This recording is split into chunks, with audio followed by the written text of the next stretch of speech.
Good day. This is Dr. Jana Price-Sharps from Mind Pilot. Today we're going to talk about general tension. And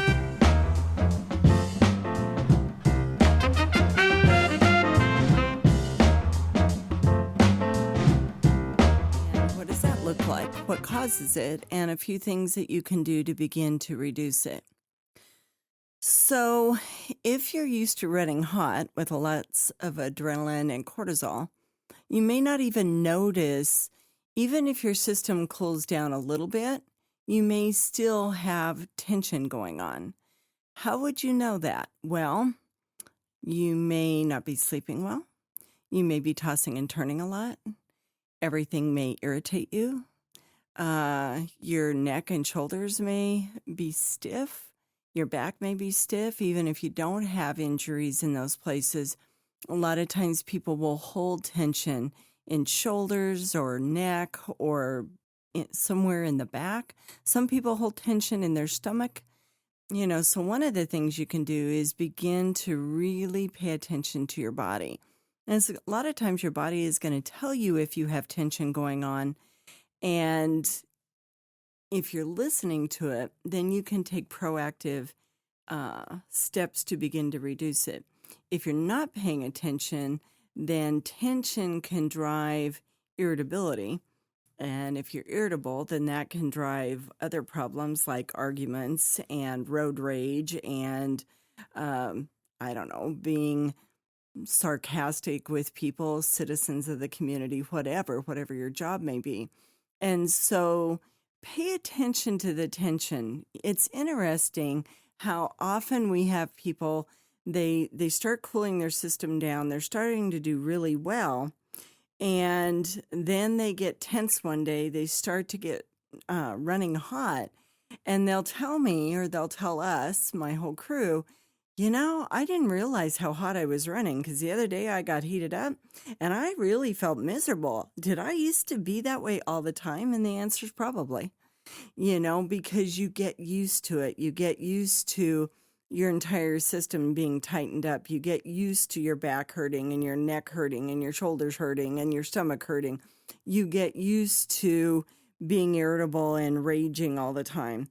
So tension often is a precursor to the very full flight or flight response where you're really angry or really aggressive or really assertive. So if you can monitor that, you will find that you do not ignite as fast and you do not ignite as much.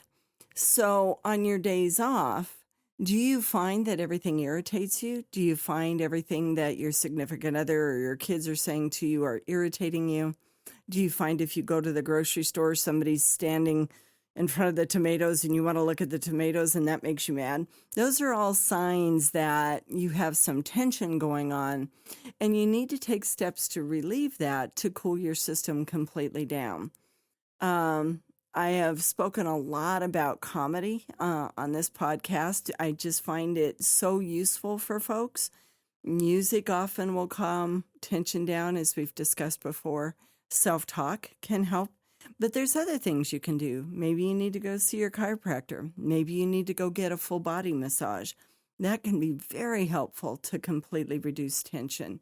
You can go take a walk and put something happy on, your phone or whatever you're listening to.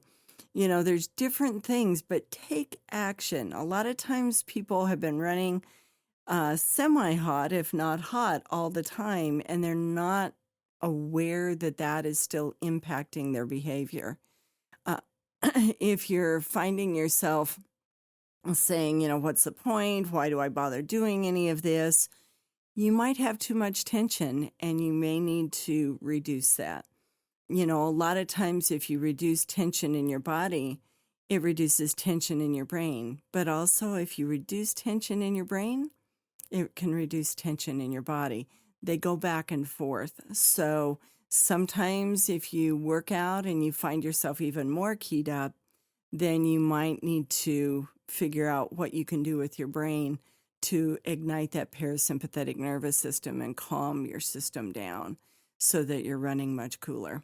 So Again, music is often a go-to for people, happy music, not maybe, sometimes people work out to really hardcore music when they're, really wanting to lift heavy weights or they're working out really hard.